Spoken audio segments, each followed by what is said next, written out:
say more things in a minute, but I would like to read out a short address to you, because I genuinely could not do this off the top of my head. I have some sad news to share about the unexpected passing of Councillor Michaela Franz-Meyer, who has been a Scrutiny Deputy Member over the past few years. Councillor Michaela Franz-Meyer, who represented the Moortown and Meanwood ward in Leeds, has had many tributes paid to her from around the city from people of all political persuasions and none. They have been reflecting on the impact she had on us all. In particular, her warmth, integrity, her compassion and her dedication to our community and, most importantly, her family. She was one of the growing group of Muslim women councillors in the city who took on the mantle of leadership. In terms of her heritage, she was the daughter of Arthur Franz, founder of the Leeds West Indian Carnival. Michaela was elected to council in 2022 for the Moortown and Meanwood ward. Her contribution over the years to the Scrutiny Committee is valued, and she will be missed amongst colleagues here today. Personally, I'd like to thank Councillor Franz-Meyer for her dedication as a Scrutiny member and a councillor. She was also kind, always cheerful, compassionate, and never went past without saying hello. She will be missed by everyone who knew her and who had the good fortune to work with her. When I was having some health issues recently, she always took the time to come round to my side of the table or the chamber to ask for me and Caroline. That was Michaela to a T. Our thoughts are with her friends and family at this sad time. Can I ask us to stand for 1 minute to enable you to reflect on your experiences in knowing her?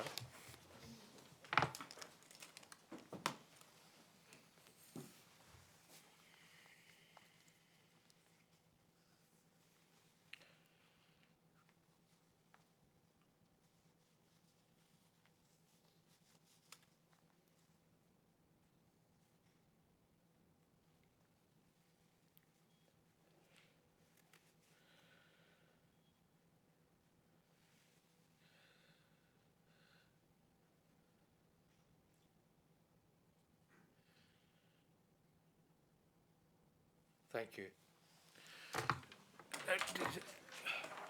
Yesterday, when we were at the Common Authority, the Mayor gave other people to make a contribution as well. Does anybody like to make a contribution? To say anything or not? No. There's no. You didn't come prepared, and as you can see, I'd prepared, but I just couldn't do that off the top of my head. I mean, those of those who know me knows I'm not usually short at saying something, but it's. So, anyway, let's start with this. The apologies for absence. Apologies to be received from Councillor Rowntree, Councillor Edwards, Councillor Thompson, Councillor Rhodes, Councillor Hunt, with Councillor Bowden and Councillor Watson substituting. Right. Welcome to those, especially Councillor Watson, who's contributed a lot from afar. Now you're actually getting the chance to be up here today. Right. Any declarations of disclosable pecuniary interests? Nope. Right. There's no exclusions of the press or public. Everything is perfectly legitimate by the board. The minutes of the meeting held on the 24th of October, are they a true and accurate record? Yeah. Chair, Councillor Julie Craig, she's shown as Leeds City Council, she's actually Wakefield. Got a free transfer? Yeah. Thank you. Right. Do we need them to be formally voted on? Because that's one of the things that you're a bit hotter on. That would be my preference, Chair. Right, can we just vote on the acceptance of the minutes, please? Thank you. Right, we're now on to item 5. If I can ask our guests to introduce themselves, and then I'll talk about the paper. So, do you want to start with Sarah? And we'll just go along the way. Hi, thank you. Sarah Bowers, Head of Business. Morning, everybody, and apologies for coming in late on that moment of reflection. Tracy Bravin, Mayor of West Yorkshire. Good morning, everybody. Thank you for your words, Barry. I'm Councillor James Lewis. I'm Leader of Leeds City Council and Chair of the Economy Committee here at the Combined Authority. And I'm Felix Kumiampo, Director for Inclusive Economy, Skills and Culture at the Combined Authority. Right.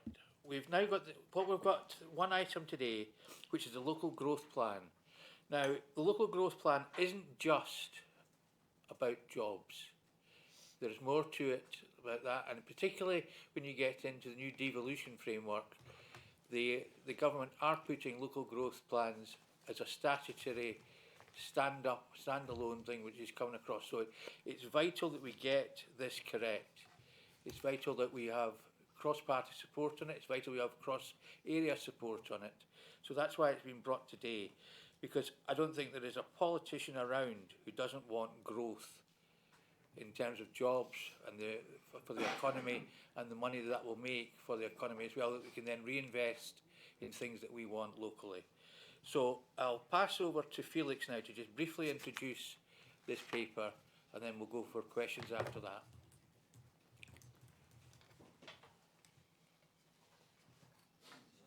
Oh, just before you start, just to be clear, I'm told that the Mayor, you're not a grandmother yet, are you?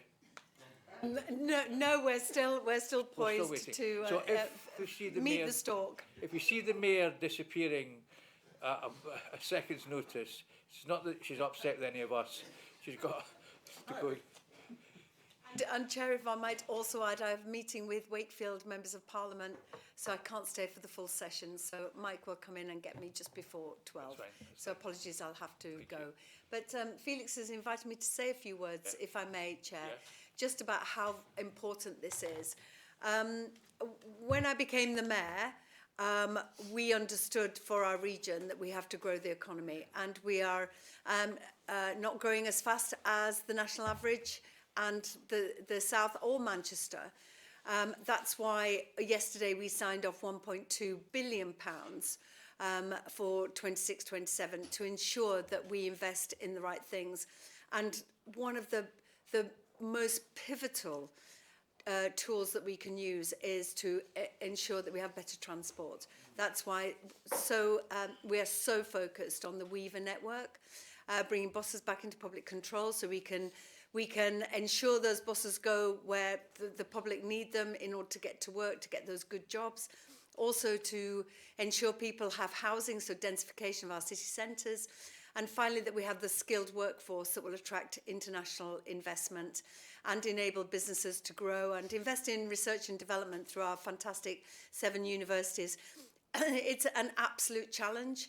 That's why I was pleased that we were the first in the country as a mayoral combined authority to submit our growth plan to the government. We've now had subsequent guidance, and we're reiterating. It's always an iterative document. We're iterating the document to government expectations about outcomes. But I just wanted to reassure the committee that that is the lens through which we look at absolutely everything. Does this grow the economy? Does this support businesses? Does this upskill our workforce? Does this make us attractive for international investment? It is a challenge, and we're absolutely not where we should be. And that £11 billion gap is substantial.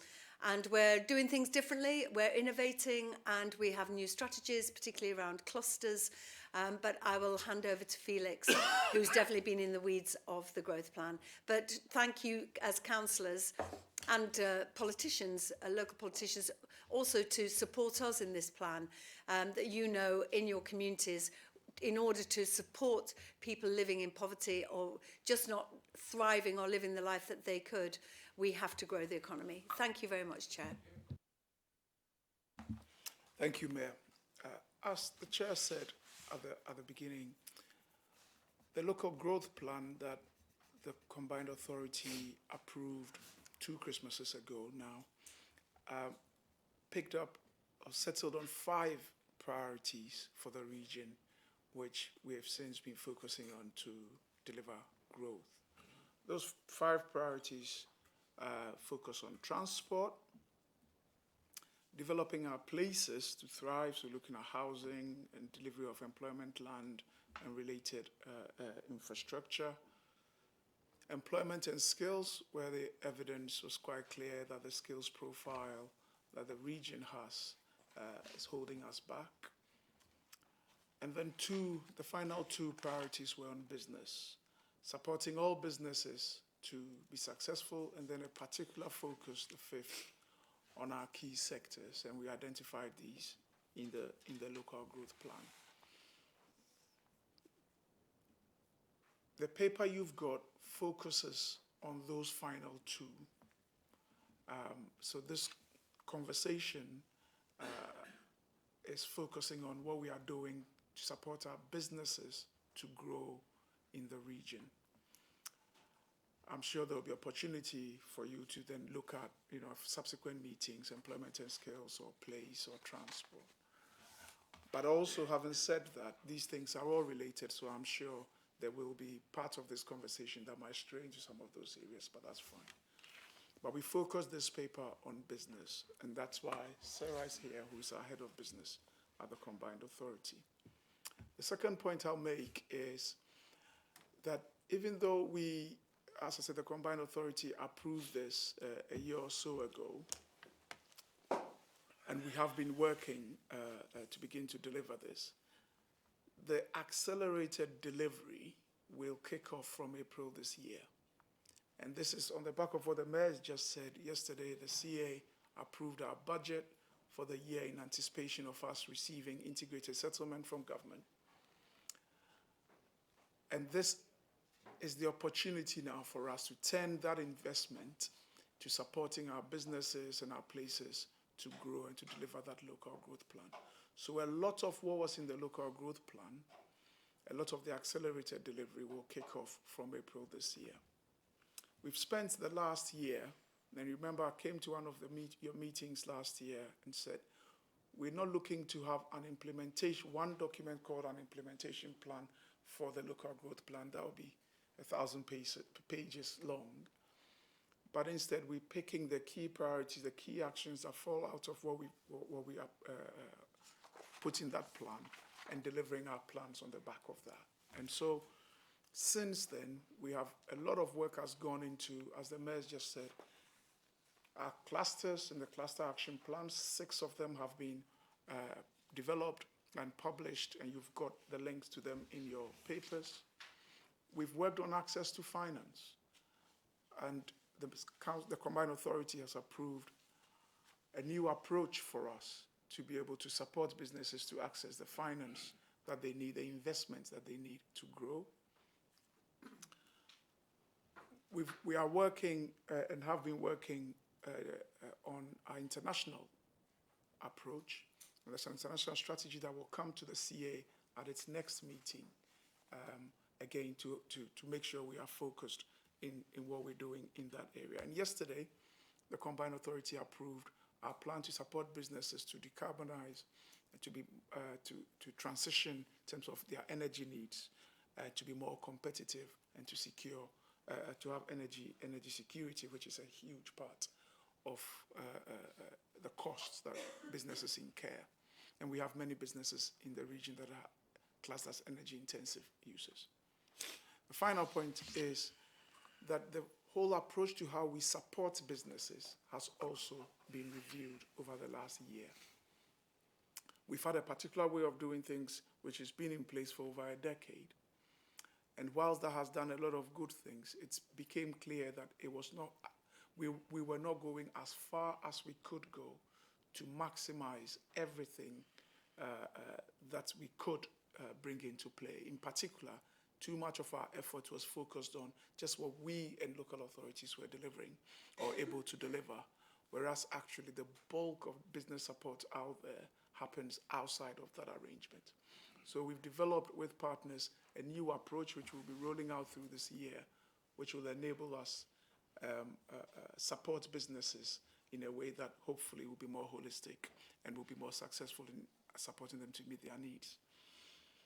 I say all of that against the backdrop, which, again, coming back to the local growth plan, were the big numbers that stared us in the face as we developed this.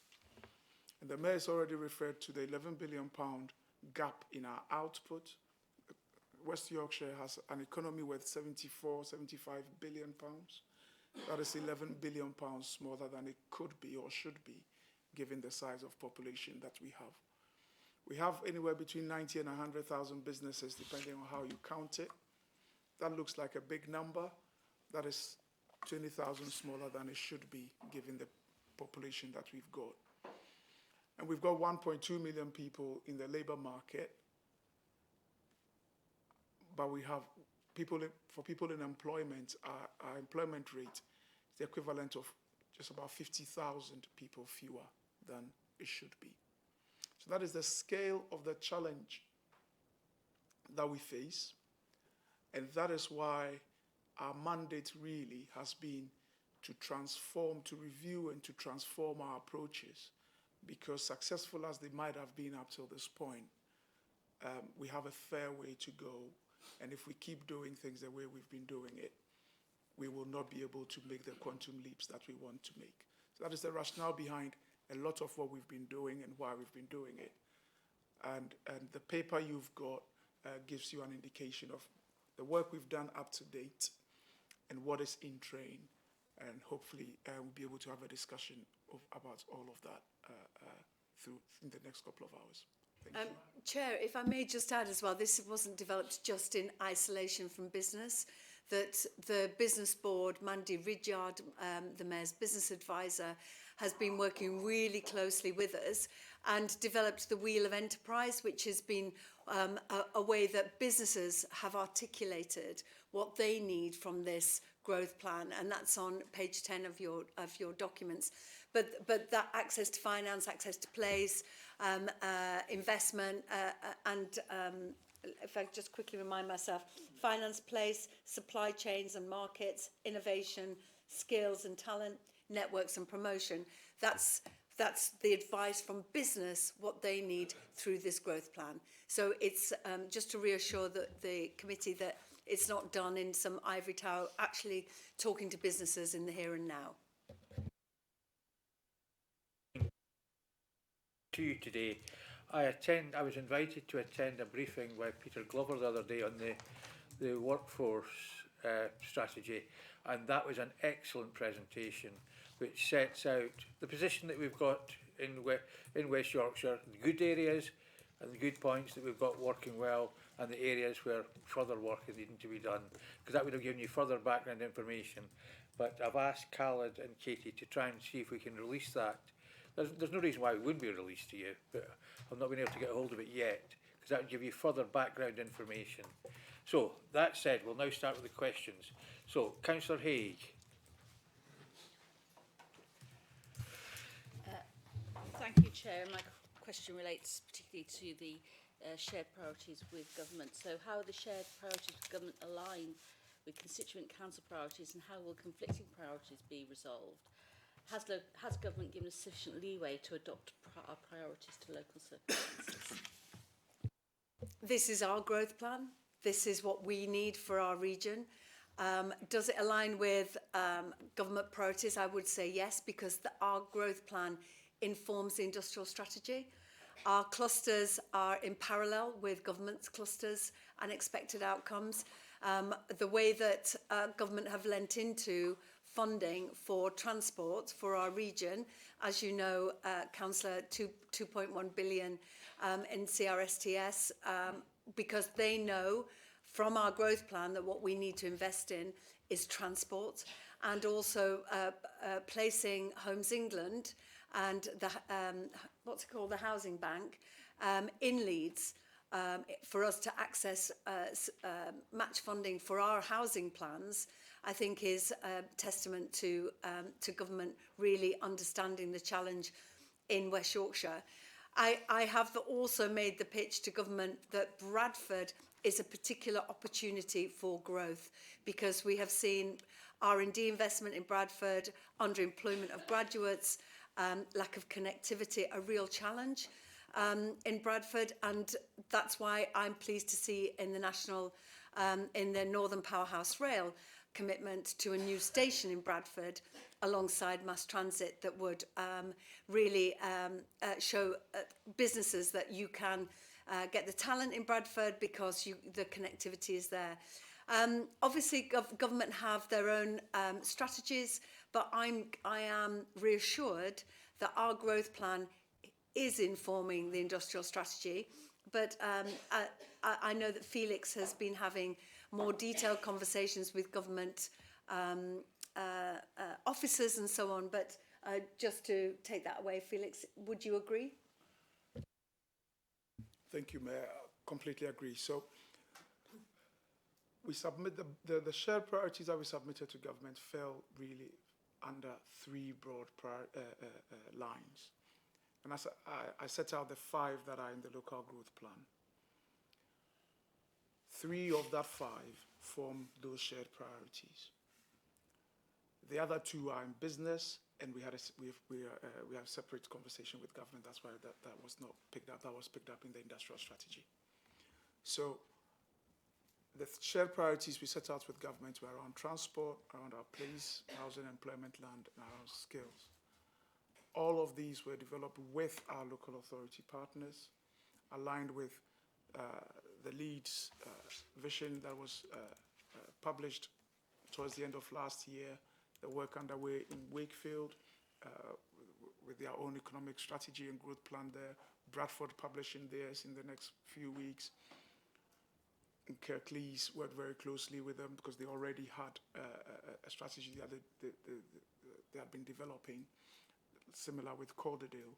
We ensure that all of these are fully aligned, even if the timescales were not the same, because some were ahead of others in their development. But when you go through them, you will see the attempts from all the local authorities to make sure they actually fully align with what's in the local growth plan. And the local growth plan is what is the parent document for the shared priorities that we develop with government. Councillor Hager, supplementary? Yes, thank you. I think devolution only really works when decision making is as close as possible to the actions being taken, the principle of subsidiarity. And my concern was, especially some things we heard at previous meetings, was that government's priorities were driving this process rather than the bottom-up approach, which would be more aligned to what we want, and that it's not true devolution if we're aligning with, in order to tick boxes for government, rather than using our local authorities to lead some of this development in the right direction. And my concern would be that and I think there was a kind of suggestion that this might have happened, that local plans in constituent authorities were being nudged in the direction of what government wants rather than perhaps local priorities.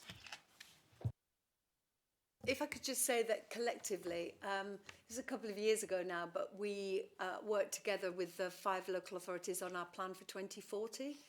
And I think that early work got us very much in a position where we were aligned on the challenge that faces us and the collective effort that we can all draw together to deliver on our vision for growth.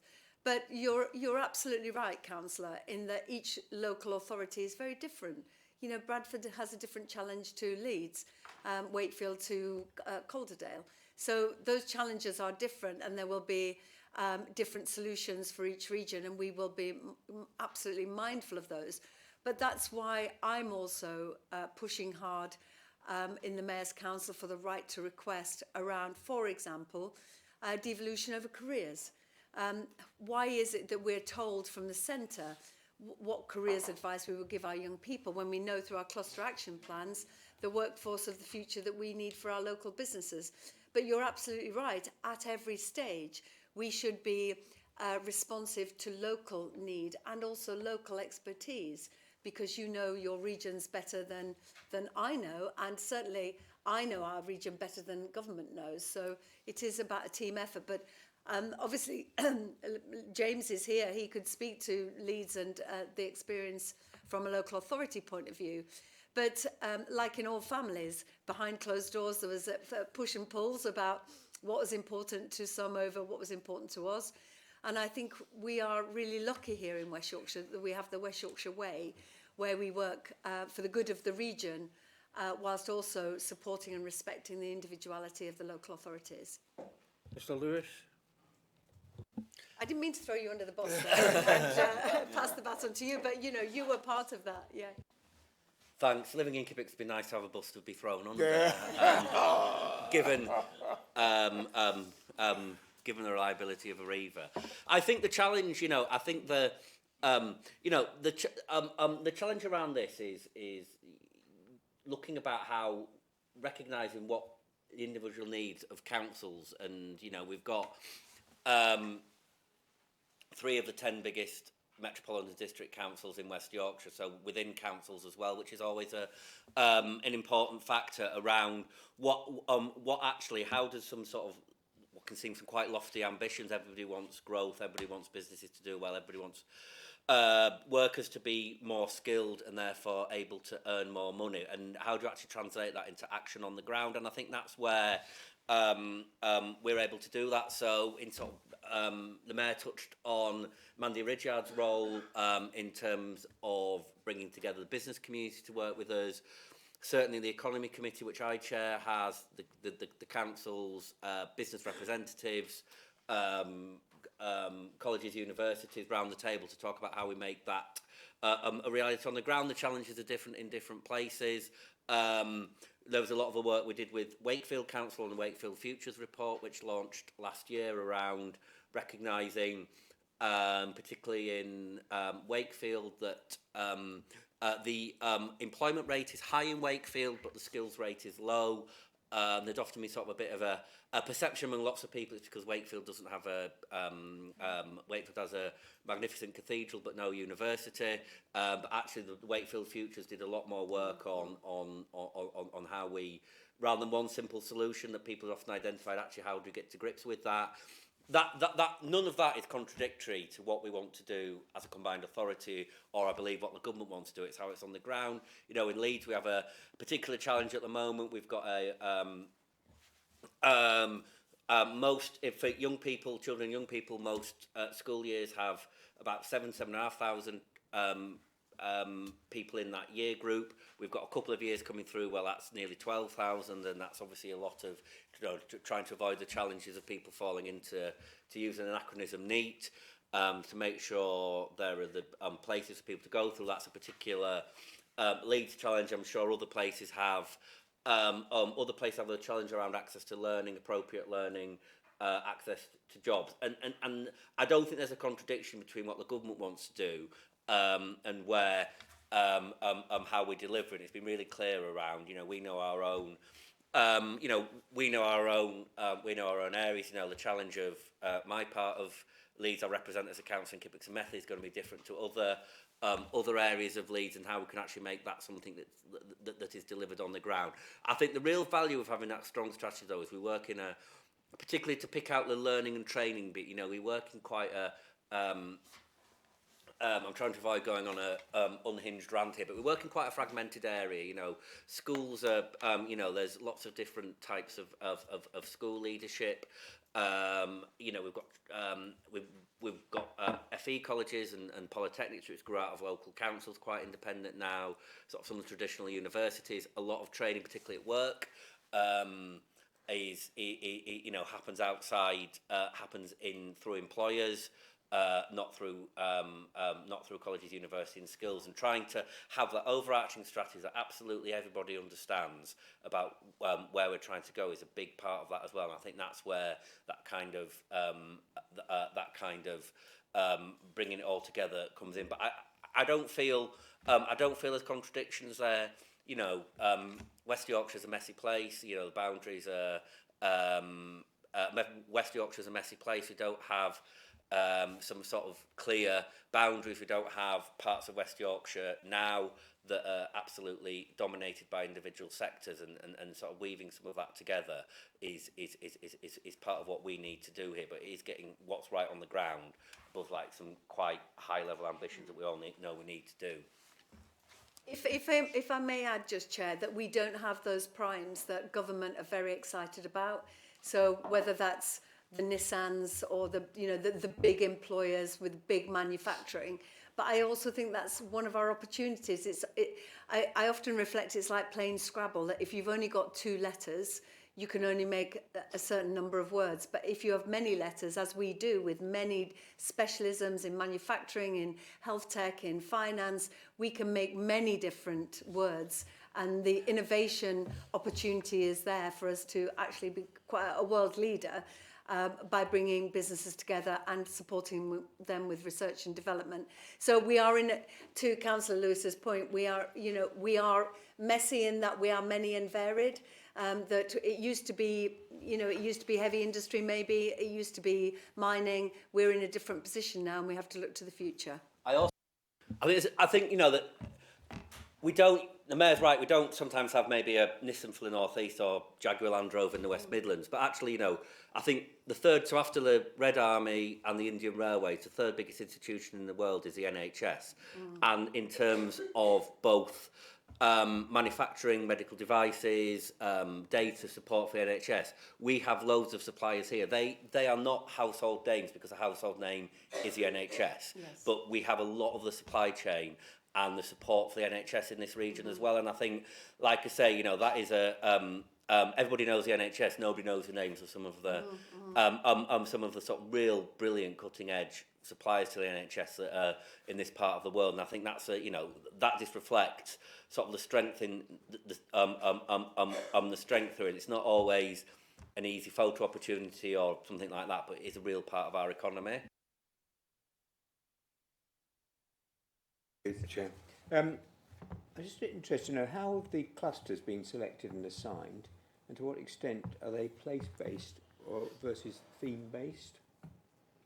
Thank you, Felix, because we did spend a fair bit of time understanding where the Venn diagram of strengths is. And funnily enough, the Venn diagram of our history, heritage and our opportunity, right in the middle is engineering. That the one thing that touches absolutely everything is engineering, and it's something that we should be more proud of as a region, the home of engineering. But Felix, how do we select the clusters? Thank you, Mayor. And I will do a double act with Sarah on this. She's the resident expert, if that's all right. There are various methodologies that are put in place to enable us understand a couple of things. In which areas do we have a competitive advantage?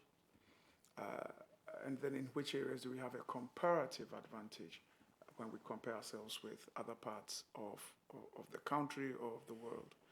And we use different econometric methodologies to give us a sense of where in our economy do we have those advantages that I've referred to earlier on.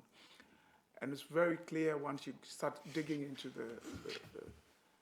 the data that the 6 clusters that we selected are areas where we either have those advantages or have the potential to develop that because we've got the makings of it in one way or another. What I'll hasten to add, though, is that this is not an exact science. So you use methodologies built on models. Models are representations of reality with assumptions and estimates in them. And so nobody claims that this is an exact science. But the evidence is quite clear. We've talked about manufacturing. The Mayor talked about manufacturing earlier, and Councillor Lewis did the same. All the evidence shows West Yorkshire's share of manufacturing employment is higher than anywhere else in the country, and within that there are certain subsectors that we've got significant strengths in. So it's really easy to be able to pick that. We had some external consultants that helped us to use ONS data, to use data from Companies House, to use some web scraping techniques, and actually they are the same consultants that the government then used to help develop the industrial strategy. So we're quite well placed because we had a certain level of insight in terms of the methodologies being used and the alignments there. Sarah, is there any more you want to add to this that I've not picked up? I think just to add, we then consulted extensively on those clusters and sectors and their relative priority, and we had an expert panel as well as part of the development of the local growth plan, which really helped us to bring in that external check and challenge from outside the region and inside the region and provide that really kind of academic and expert, perspective on, yes, this is how you are going to drive your economy in West Yorkshire. These are the ones you need to focus on and prioritise. Yes, it's how that works on a linking basis. Obviously, most of these engineering companies won't, in any sense, be geographically linked. A light engineering company in my own area of Keighley would particularly relate to one in Wakefield. Is there a sense that you want to bring these companies in different sectors together in a geographical area, or just have a cluster being used in the sense of a theoretical or a maybe postal one, it almost seems, rather than in any geographical sense linking together, whereas obviously some places would use a sort of campus arrangement for their cluster, and this is quite a difficult, and I think it'd be quite a difficult concept to put across to the public on that basis. Just before you answer that question, to paraphrase the Mayor at combined authority meetings, we've only got a time constraint, so can we try and find ways of maybe not so much shortening the questions, but if the answers can be a bit more succinct, we can try and get through to the end of the agenda. I had that a lot yesterday as well, so maybe that's a trend. It's usually me, Felix. It's usually me rabbiting on. I see where you're coming from, Councillor. It's really, really good point. The word cluster in economic theory it's not very old. It gained currency through the 90s and noughties because of Michael Porter, Harvard University, and the book he wrote. And actually, I did an MBA dissertation on clusters. It was really interesting at the time. But it's not really a new thing.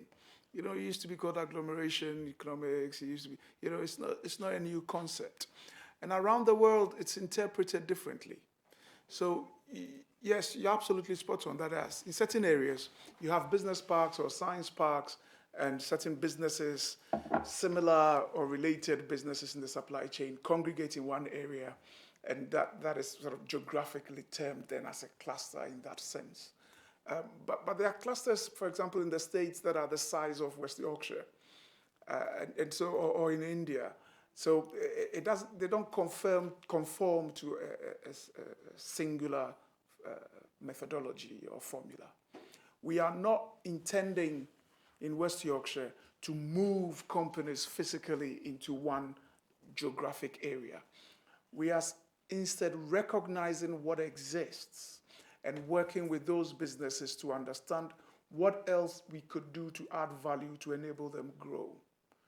It might be that in a particular park, so we've got Lanthwaite and other parks that we are developing or looking to develop, we have conversations about how could we develop this in a way that actually aligns well with the strengths that already exist in that space.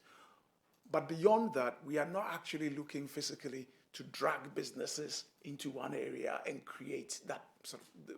We are looking at what does a 21st century business park look like, and it's not necessarily businesses physically congregating in one space, especially at this time when, with hybrid working and others, people are able to work in a more physically or geographically dispersed manner, but still be quite closely linked to each other in the work they do. So actually the map behind us is quite instructive.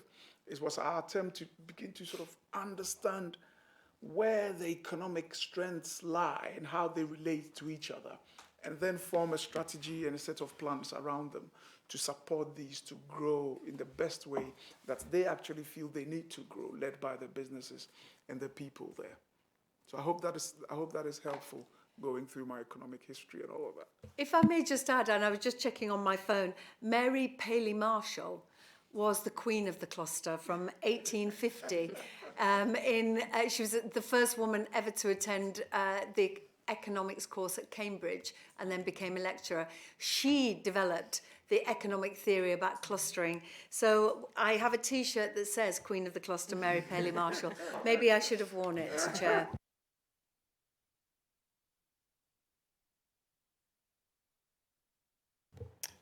Thank you, Chair. The clusters identified in West Yorkshire are similar to those identified by other Mayoral combined authorities. For example, Greater Manchester's are advanced materials and manufacturing, digital, cyber and AI, health innovation and life sciences, creative industries and low carbon. What makes the work that the West Yorkshire Combined Authority is doing to support these sectors unique?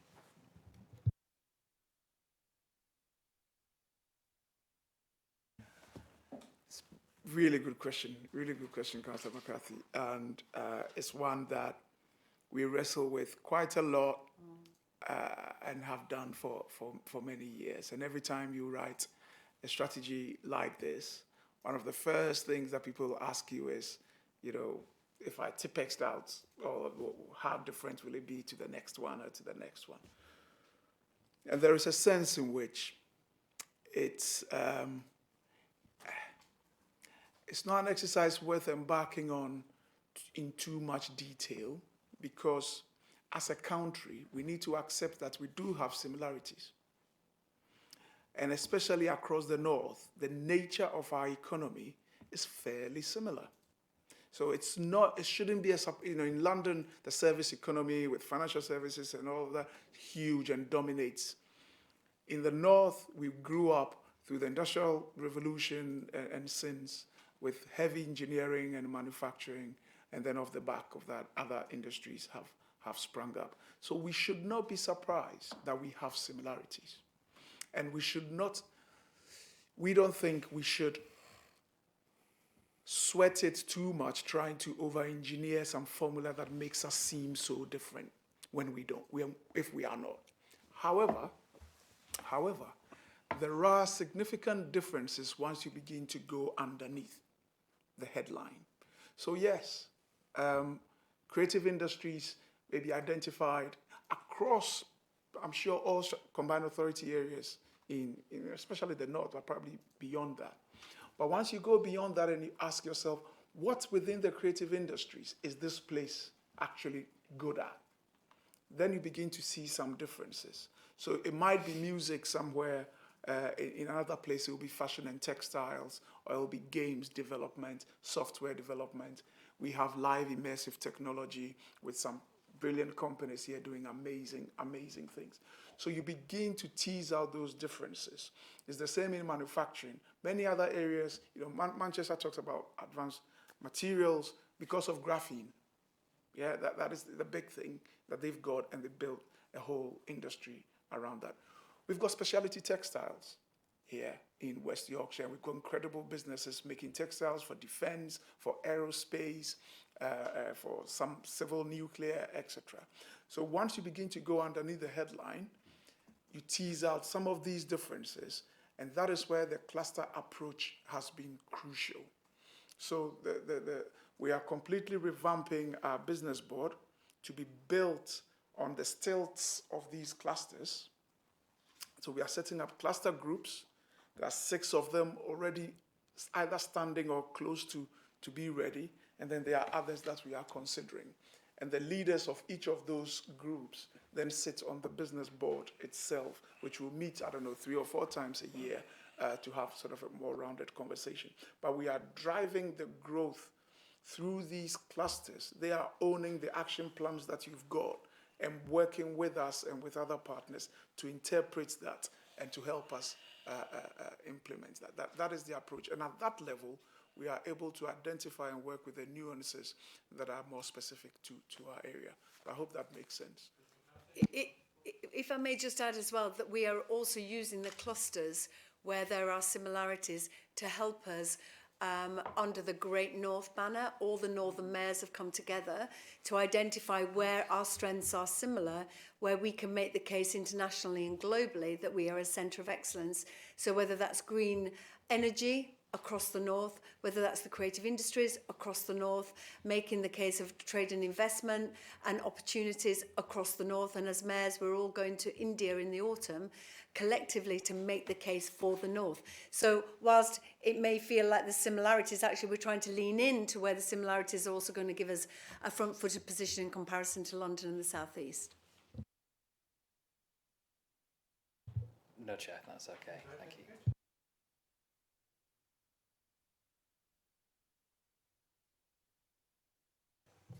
Good morning. How do we intend to balance AI growth to ensure that AI does not negatively impact the creative and other regional industries? I'm thinking here particularly about jobs. Thank you. I think what's really interesting when people talk about AI clusters is that people are quite fixated on data centres, but in our region we have been using AI in many of our sectors already for many years, whether that's health and life sciences, tech, digital, whether that's financial services. That's why we're attracting unicorns like Go Cardless to Leeds, because we have that infrastructure. Here in West Yorkshire, we are bidding to government to be an AI cluster, and that's looking very positive. You'll know Microsoft have confirmed they're coming to Leeds. But when it comes to jobs, this is the challenge, isn't it? Because we are concerned about jobs being taken away. However, what's also important is we want, and this is part of our mission, to increase the number of citizens with level 3 as opposed to level 1 and 2. What we want to do is we want to make sure we have a workforce that is ready for the future to use AI. And most people are using AI in their daily lives already, often without noticing or realizing. So I think the challenge is there, but as we have in Bradford, the highest number of postgraduate AI students in the whole country, one of the youngest and most diverse communities in the country, I'm really positive that this growth plan will understand the need to change in the way that we have to, through deindustrialization, pivot from mining, for example, to green tech, and bring the unions and individuals with us to create those jobs of the future. But it's a fair challenge, and we are definitely mindful of that challenge. Thank you, Chair. So, contained within the pages of the report, there is a little note about legal tech, and it states that you projected to create over 1,800 jobs by 2025. I'm interested to know whether those jobs are being created. Then the second point is, we talk a little later in the report about growth in GDA of between 4 and 6%, but we don't touch upon whether or not any jobs are being displaced by the legal technology, because I'm hearing that junior roles within legal companies are vanishing quickly. So I wonder if you could elaborate further. Thank you. I think Sarah wanted to come in on that. Thank you. So I think the report that comes from is the 2024-25 legal tech report. And that was saying there was 800 jobs at that point, projected 1,800 by 2025. We haven't yet got that report for the 25-26. However, I did try and look on Bohurst this morning to find the kind of the current data, but it's currently out of action. We will get that information to you, ASAP, and be able to kind of confirm that. But if I may say, PEXA, for example, an Australian tech company, have come to Leeds, and they are taking a tech approach to conveyancing, which will result in solicitors no longer being needed for conveyancing, which would be a real benefit to people buying houses in conveyancing. But there will be opportunities through retraining, etc., for solicitors to also pivot into new areas of specialism. But the world is changing, and we need to be on the front foot rather than being the laggards.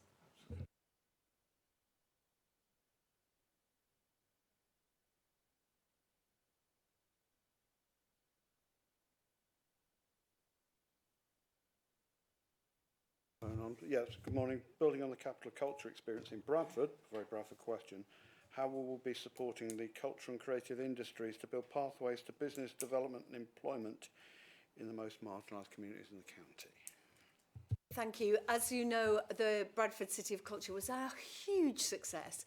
It was probably one of the best cities of culture this country has ever had. And I know I'm biased, but the data proves it. And having had a presentation from Airbnb, the absolute hockey stick uptick of nights in West Yorkshire, not just Bradford, I would suggest because of Bradford City of Culture, is it phenomenal. 3 million unique visitors to the region. We are working with Bradford to continue that legacy. Only yesterday at the Combined Authority we signed off funding for years of seasons, thank you, not years of culture, seasons of culture. And the first one will be nature, followed by the following year by sculpture and outdoor art. So we are absolutely focused on making the most of that. And frankly, the focus we've had has meant that we have the highest number of jobs in the creative industry per capita than anywhere else in the north, which is quite a proud moment given the competition from Liverpool, Manchester and elsewhere. And we will lean into that because employers have said to me time and time again what they need from young people when they're hiring, even from people in mid-career, is the ability to be creative, problem solving, team working, thinking outside the box, a confidence, oracy, articulacy, being able to frame an argument and an idea. And so all the work we're doing on the Young Poet Laureates, the Mayor's Screen Diversity Programme, which focuses particularly on diverse youngsters and youngsters with disability, working class kids, ensuring, whilst they may not be actors or musicians, they will have those skills that businesses need. But it is a priority for us. It's in our cluster action plan. And I'm really pleased that government gave us that 25 million. And we are leading from this Combined Authority, the Great North Creative, so working collectively across the north as well. It is the future. When we were talking about AI, what does the future look like? It looks to me like a more creative approach in every sector. Whatever sector you're in, you've got to be able to creatively problem solve.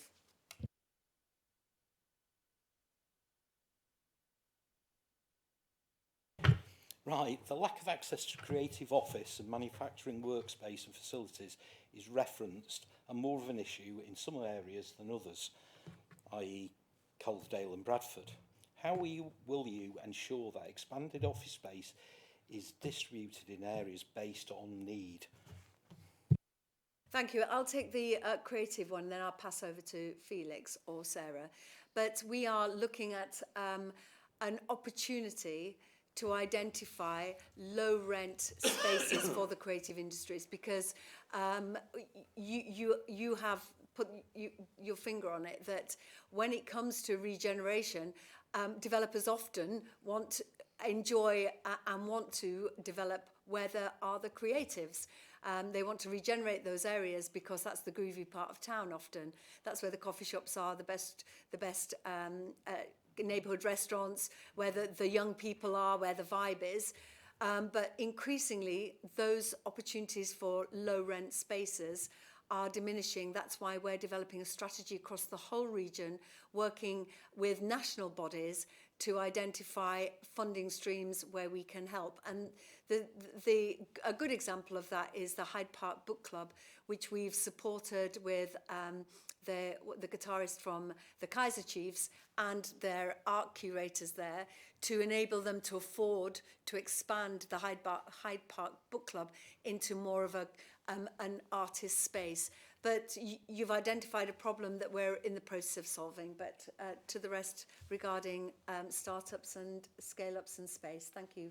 Felix or Sarah, thank you. I'll go in. So I think this is where the cluster groups come in really, really useful, because those cluster groups are made up of private sector businesses, academia, public sector, and the discussions around what is needed, specifically where and how, that is exactly the space that's going to take place.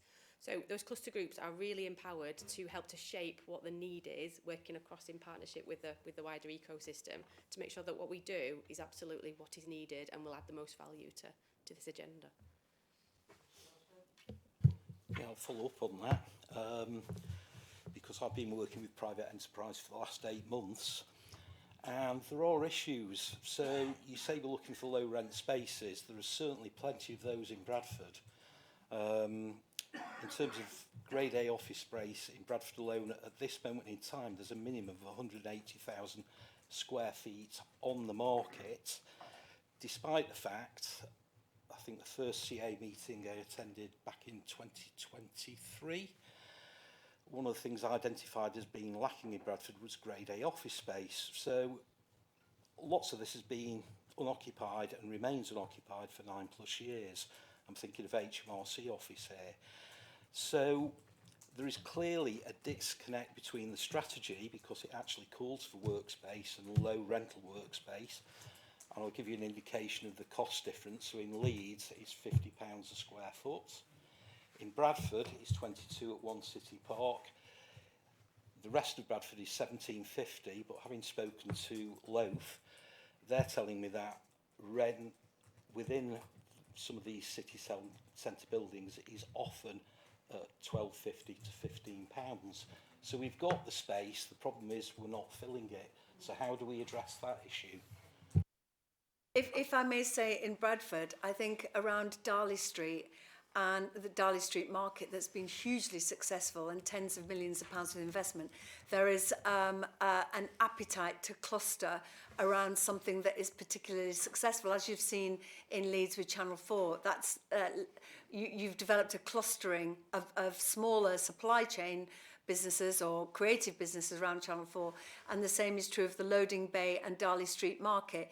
You develop with infrastructure builds attractive magnetic propositions where then, for example, the Little Germany has become more attractive as a space for clustering in the creative sector because of that offer of the market and the Loading Bay, because you have to find your tribe. And this is why clustering is so important, that there's no point you sitting in an industrial park on the outer reaches of a big city if you are in a creative businesses where you need to spark ideas together with other creative businesses. So I'm hoping the investment that we make will make the public realm more attractive, will make enable the magnetic attraction of regeneration in the right way so that we can cluster. And I am really pleased that One City Park exists, PwC, that high-end office, because Bradford had too little of that. And so it is a balance to have those high-quality office spaces, but also those emerging spaces for our clusters. But I'll hand over to Felix, yeah. Thank you, Mayor. It's a really good question. It's a challenge, isn't it? It's a significant challenge, and it's a significant challenge because the challenge is not just on one side of the equation. We've got a supply side challenge, and we've got a demand side challenge. We've got a supply side challenge in the sense that the activities, you are using Bradford as an example, the nature of stimulating economic activity in the center of Bradford, which has had some challenges for some time, it takes time to do that, time and investment, sustained investment over a period. And as the mayor has set out, some of the interventions that we've been part of, whether it's work that we're doing on Bradford City Village, hopefully, all of that is to enable a stimulation in the center of Bradford such that people are congregating in that space and choosing it as the place they want to be. But there's only so far we can go, and a lot of our job is to then work with investors, which is where the demand side bit comes in. Get market values, as you've just quoted there, are quite low. The problem with low market values is that one of the problems is that investors then are hesitant to come in because they can't see how they can make their money back. And there are different types of investors in this space. There are some who want to come in, invest, and flip the investment in 5 years and walk away with a profit. Or you're not going to be able to do that with the values we've got in Bradford currently. You need more patient investment. That is not the easiest to get, but we're working very hard with a number of investors who are that way minded to be able to work with us, whether it's in this Bradford City Village or other places, to come in. But the only way this happens is for one to happen, and then someone says, something is happening here, and the next one wants to be in there. Because the challenge you've got is that for as long as you've got low market values, you then have a viability gap. Because private sectors want a certain amount of profit before they can put their money in. That gap needs filling by somebody, and everybody looks at the public sector to fill that gap. There's only so much we can do. And so we are increasingly also looking at how our funding can revolve so we can do more of it. That makes it even more tricky. But if our funding doesn't revolve, then we can only do one or two and we need to get out of town. So we acknowledge the point you are making and the sort of underlying premise. We are working through various means, in various funds. The budget that went through yesterday gives us the ability to invest more capital. So we are working on this, but this is not a fast fix. It's taking us 100 years to get here. It'll take a bit of time to get out.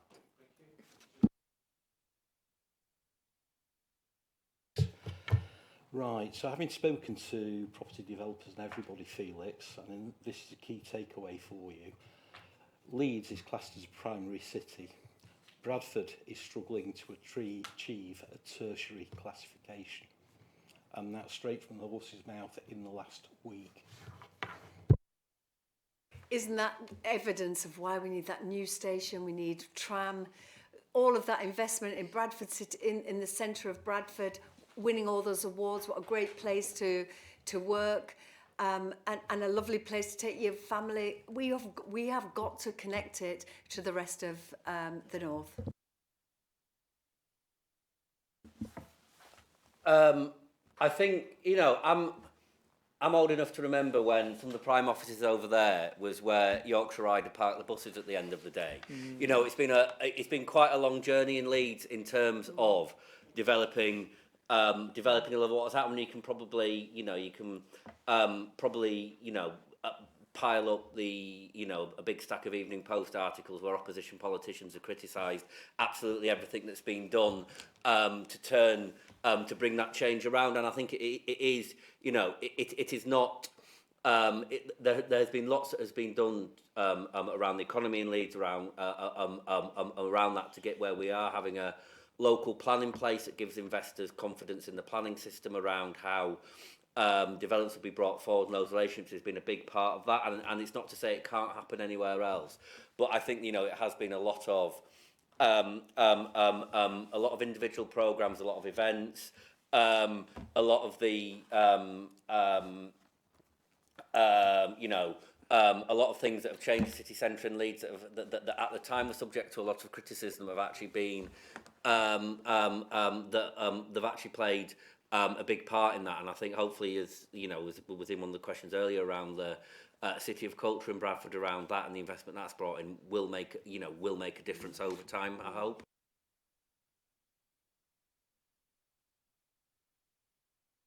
Thank you, Chair. The growth plan, digital and tech cluster section, focuses obviously on the potentially higher value software side jobs, but at the end of the day, we are also dependent on the hardware side. Reading the FT, there's obviously been lots of issues over the last couple of years in terms of supply, chip supply, very dependent on Taiwan, with threats from China. We've had the issues with American pressure on not using China for some of the other supplies. There's no section on the supply chain side that underpins all this, and there's obviously similar issues given international uncertainty in quite a number of these areas. So security of supply, components and the security of the supply chain, I would have thought was an issue that perhaps should be featuring more in here, and how we address that. I mean, nobody knew that somebody wanted to buy Greenland, did they, when we wrote this growth plan? It's a good question. I think, particularly in the tech world, the big thing driving it is around semiconductors. Yeah, that is the big piece that all the conversation about rare earth minerals and all of that, is to enable these big tech companies to be able to make these semiconductors, which when semiconductors were first invented, my son was telling me, one was the size of, I don't know, this table, and now this is too small for the eye to see. And we pack these in the billions into a phone or whatever, and it allows it to do all sorts of things, and it's so powerful. That is the main thing. Now, it is incredibly difficult to make them. Very few places and facilities in the world have the capacity or capability to actually make them. The UK's semiconductor strategy is such that we are building on where certain strengths already existed, so a lot of the manufacturing end of it is congregating in Wales. Okay? What we've got in Leeds, if you've got the opportunity to go, you can go to the Bragg Centre at the University of Leeds. What we've got in Leeds is world-leading R&D that is going into that, the making of the tech. And that is what we are. So we are not, because how difficult it is to pivot and achieve enough critical mass for it to be worthwhile, we are focusing more in our, we've got a fantastic digital and tech scene, and Councillor Lewis might want to say a bit more about that with the Leeds Digital Festival and others. We have some fantastic businesses here. But in regards to what you were saying, we are focusing on working with the Bragg and other partners on how we can leverage the R&D, world-class R&D capabilities we've got to spawn a cluster of its own and to use that to support related sectors and to bring more businesses in, because you can see how some of these big companies will want to be near such R&D capabilities, and we do have a lot of that, or at least we have some of that here, and that's what we are focusing on. If I may also add, Chair, that this work also was incredibly illuminating about where our clusters are that we didn't know we had. So, for example, we, through this work, identified a radio frequency cluster that is pivotal for satellites and GPS and so on, and very modestly just carrying on their businesses in Shipley and elsewhere. And then from that, identifying the supply chain for satellites across the world, the satellites orbiting this world, and the majority of them will have bits from West Yorkshire in them, that if they were taken out, they'd fall to the earth. So it has also been a journey of discovery too, that we've had, businesses just cracking on, and we've identified our own clusters that we didn't know, but that supply chain. We are an area of excellence when it comes to manufacturing. That supply chain, particularly around aerospace, satellites and space, is something that we're also leaning into.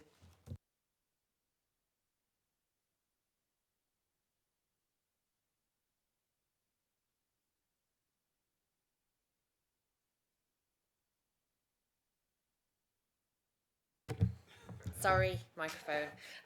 So I'm going to ask you, I've got a couple of areas to ask you about, which is obviously about the fact that, of course, to ensure a livable planet for now and future generations, we need economies that both deliver social justice and obviously make sure that we're doing that within the limits of our environment, stable climate, etc. So my first questions are around kind of the equitable outcomes. So it would be great to hear from you, how will these plans make a real difference to the people who are most in need in our region, obviously those who are living in deprived areas, rather than just concentrating new jobs and investment in those areas where people are already doing well? If I could just take the human aspect, and then maybe others can come in. But for me, there's no point in this cluster action plan unless it changes people's lives, and those particularly in areas of disadvantage and lacking opportunity.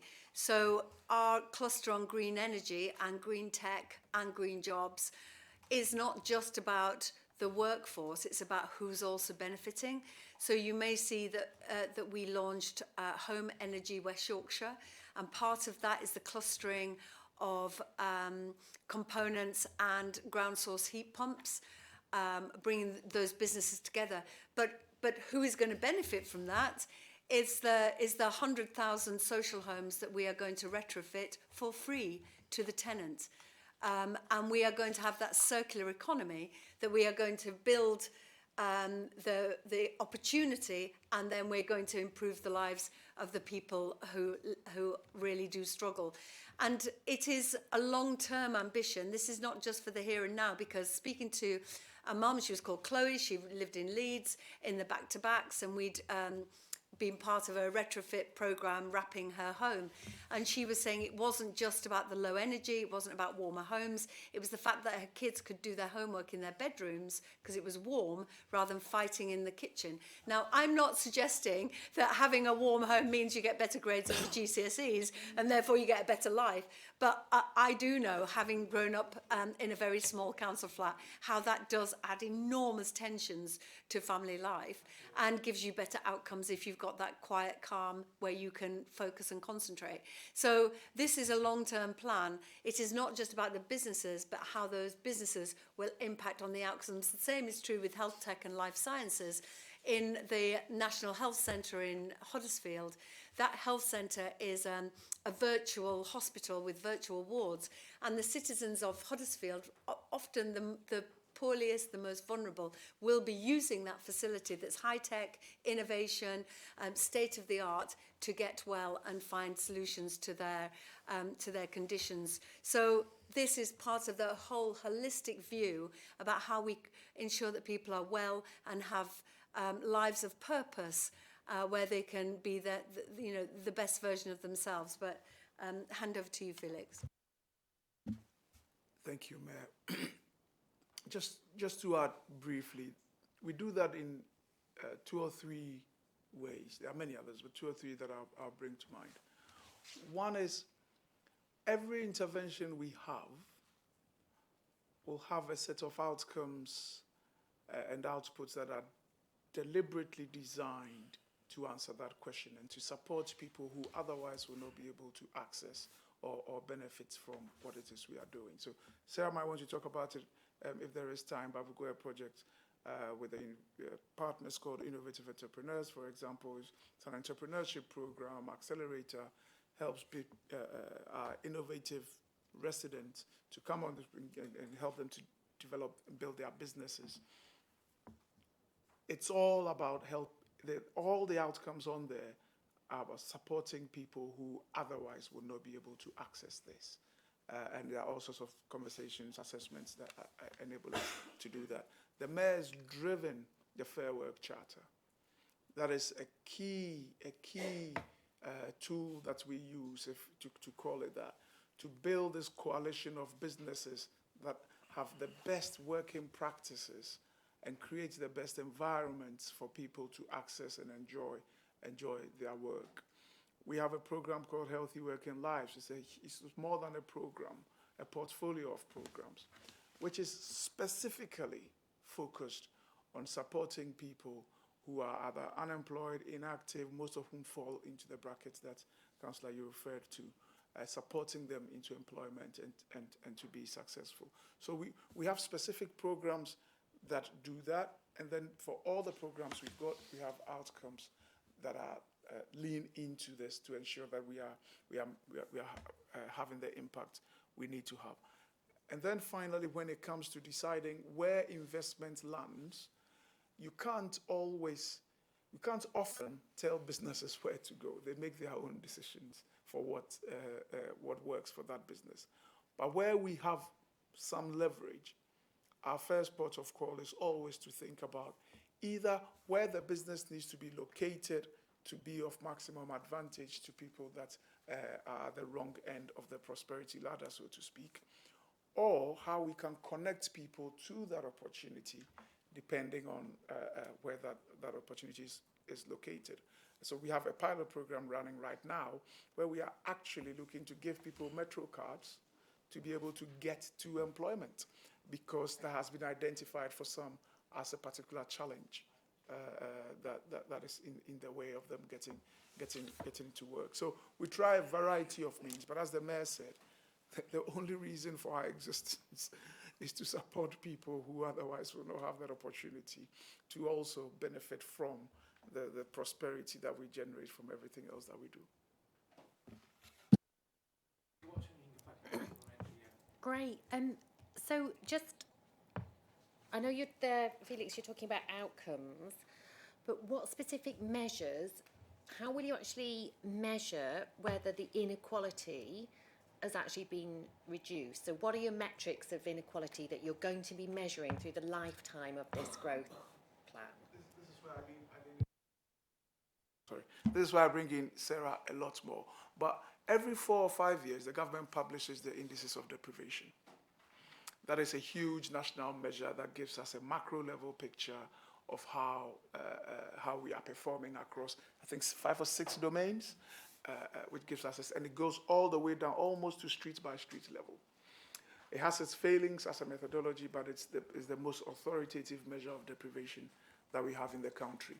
And the combined authorities' activities on its own will not shift that, but the extent to which that is shifting is a huge indicator for whether we are having some impact or not. For every program that we put in place, yesterday we published as part of the CA papers, the outcomes framework that we are agreeing with central government, and then the CA's own outcome framework, which is wider than that. Sat underneath that will be a set of measures and KPIs, and every project that we work on will be speaking to a combination of these, and we're happy to share those. Those are the things we measure, whether it's to do with income, employment rates in certain areas, employment across certain ages, education attainment, etc. We look at who's coming on some of these programs that we are part of and track what difference is made before and after. So there are a variety of them. We will share the outcomes framework, as I said, and as we develop the KPIs that sit underneath that, always happy to share that. But those are the measures that we focus on. I don't know whether Sarah wants to say anything more. I think just to add, state of the region is the kind of that macro level indicators that we are looking at, the dials that we are trying to shift through the local growth plan. On business specifically, just to go back to your previous question a little bit, there are 2 priorities. One is turbocharging growth in our priority sectors, which is what the cluster action plans are trying to do. The other is enabling all businesses to succeed. And that is where we're going to see the interventions come through that are about all businesses. And particularly, we're doing some work on things like access to finance and making sure that underserved communities who really struggle to access finance to grow their business or start their business are able to access that finance. And that is the gap in the market, and that is something we really want to do to fill. That will be where we'll be trying to track that level of underserved community who are accessing finance to grow their business. And those are the kind of measures we'll be putting in place in terms of some of the specific interventions going forwards.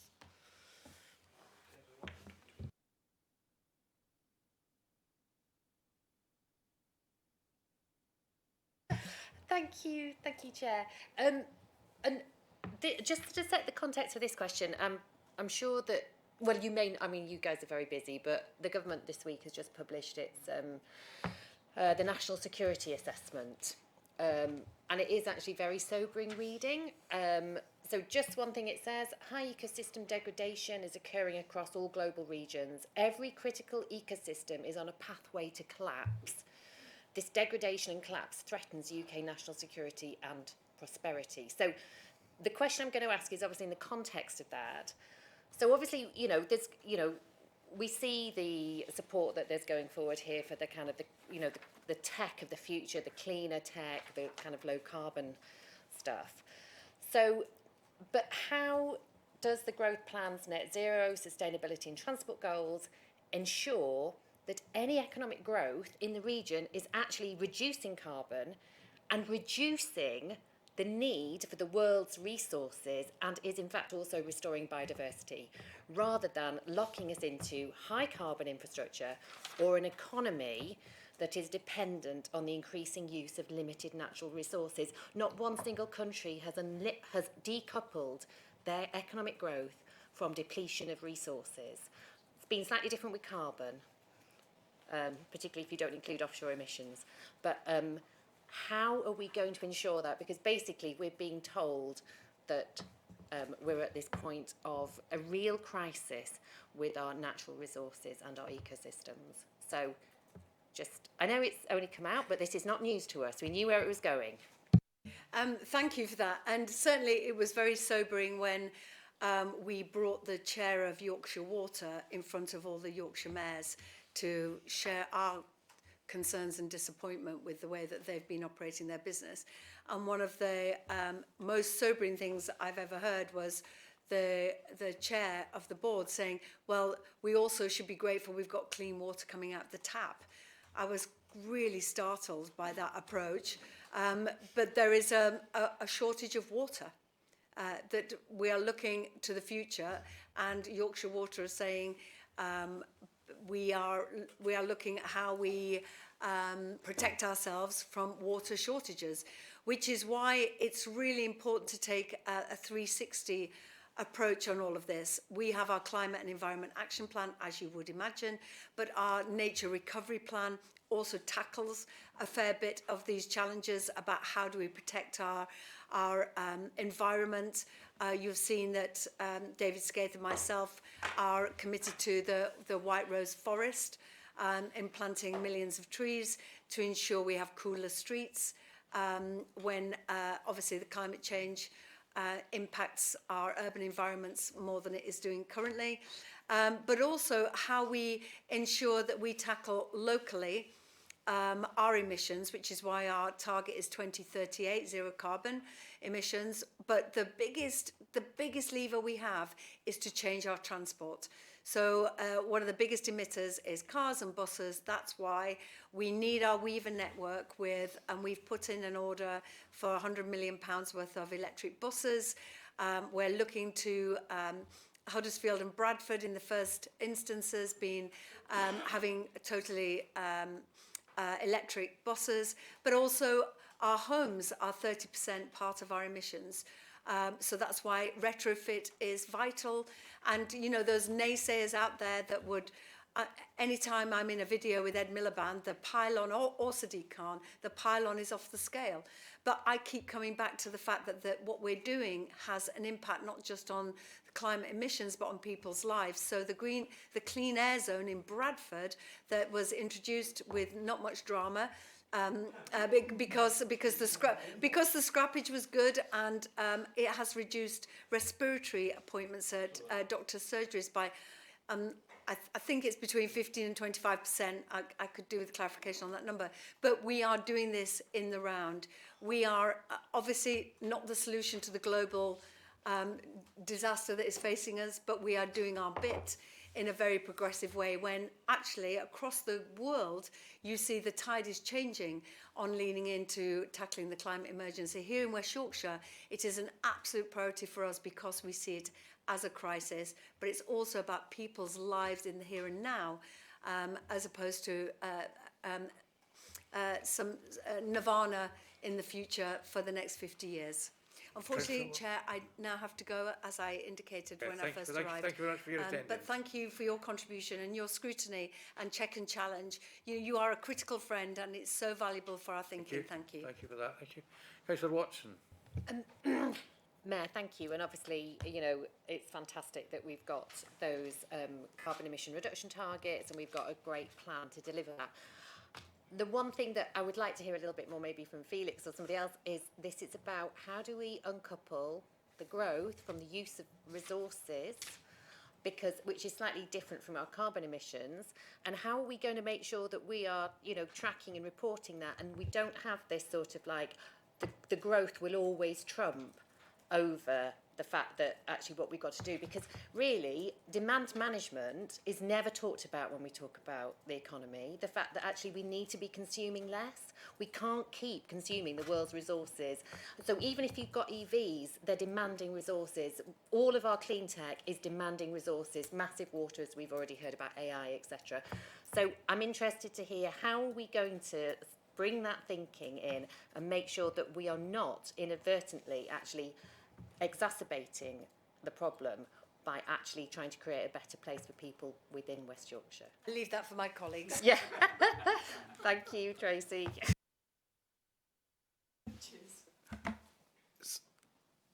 You said something earlier on which I think is at the cracks of it, that it feels like no country's really cracked this successfully, at least at that macro level yet. And that speaks to simply how difficult it is. In the local growth plan, we do have a line in that says, you know, we're focusing on growing the economy. That is our primary objective, but we will hold these things in balance. And we refer to the climate and sustainability as well as health and well-being as we make our investment decisions. We haven't cracked this. And so I couldn't sit here to tell you, we have an answer, this is what we're going to do in West Yorkshire. We have not cracked this, if I'm very honest. As the Mayor said, we are developing, we're quite far into now our nature recovery strategy. It's statutory mandated by government. It will be the first time we've ever done that. That is intended to give us a sense of not just what is the state of play, we have a good sense of it as you've just set out, but what are the key actions that we need to take to begin to redress recover the position a lot more. We have just in the last, just before Christmas, I also made the decision internally to develop a tool which will allow us to test all our investment decisions as they go through to give us a sense of what is the impact that this could make. And if the impact is negative, what are the mitigations that that particular intervention is proposing before it gets through? Now, I am not saying that everything we put through will therefore, once we've got a tool that works, will therefore have a positive impact. Because there will be some that will have this level of impact, some will have that. Overall, we have to work in a way that puts it all in balance, so that if you look at the authorities' activities together, we are having a net positive impact. There will be some interventions that might not be in that positive bracket. But I'm being very honest to you to say we haven't cracked it yet. Thank you for your honesty, Felix. Thank you. Fortunately, I have a bus expert with me still. But I was just going to say, on the previous discussion, we need less pylons and more pylons. Yeah. As the son of a CEGB engineer who built the national grid. So on to the nighttime economy, and it's a connection to quite a lot of people I meet, and it's a source of employment, and it links to how we're going to use the bus network and other networks to create reliable public transport to support the work of the venues and activities in our towns and cities. Because at the moment, the early finishing of the public transport system is fed back to me as a major challenge for people investing, major challenge for employment, and it also limits the number of nights out and meals out and things that we can get in our cities. So that's the question, and it does come from quite a lot of people I know quite well. Yeah, I think, I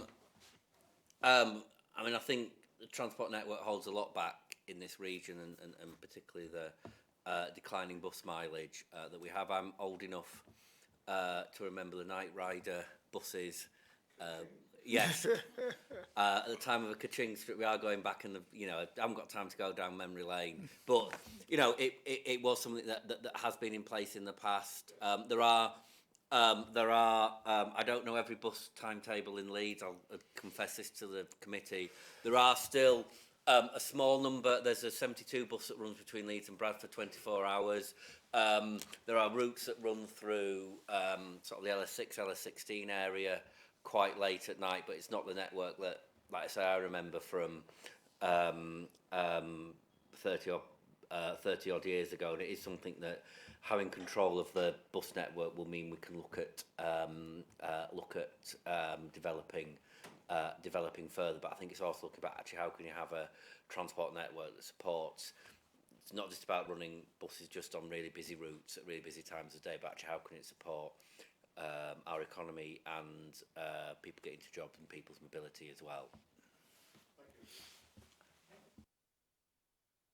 So, thank you. And all I'll add to that is there'll probably be a bit more of this to come as we roll out the delivery of the local growth plan.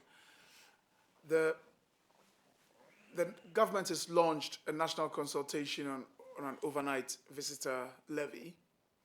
A lot of the nighttime economy is in that sector. Not all of it. There's shift working in factories, etc. But a lot of it is in the hospitality-related part of the economy. We'll see where we get to on the overnight visitor levy, but that might give us a source of income that allows us to put on meet more of the transport needs for the nighttime economy and other related needs that sector might require. So there might be an opportunity there to look at. I think the consultation is out. We are definitely putting a response in as a combined authority, and we'll see where we get to. So that's the first thing I was going to say. I suppose the related point is, and if the mayor was here, she would probably have said this. We've looked into night school and how effective that was for a certain generation and the merits of bringing something like that back. When the team actually looked into it, it's interesting to know that actually there's a lot of night school, just not called that.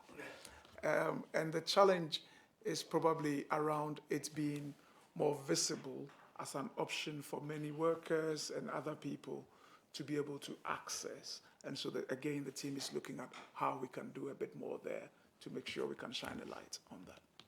Thank you. It's very interesting you should mention night school. Going back to history, that's something my grandfather set up in Todmorden in 1920-something.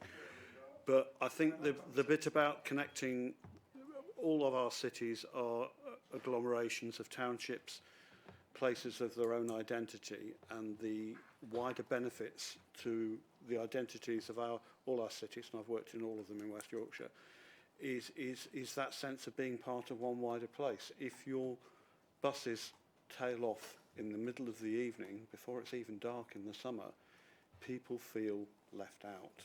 And politics and economy is about feelings as well. So I look forward to this work continuing because it's very important for Wibsey and other places.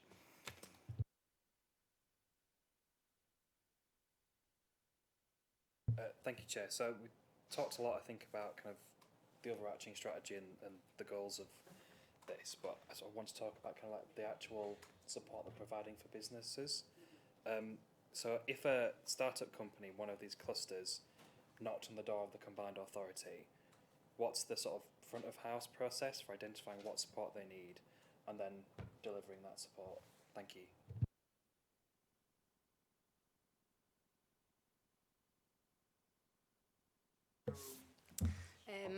Thank you. So we've currently got what's called a growth hub. We've had that for the last 10 years.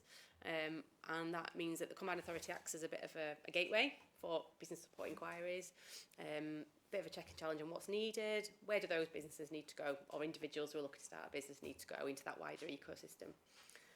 Last year at the CA we approved a new model for that growth hub. So we're just in the process of implementing that, ready for the 1st of April. And that is going to play much more into the wider ecosystem of support that's out there, and not just publicly funded support, but there's a lot of support out there that businesses aren't aware of actually, and we need to help them tap into it.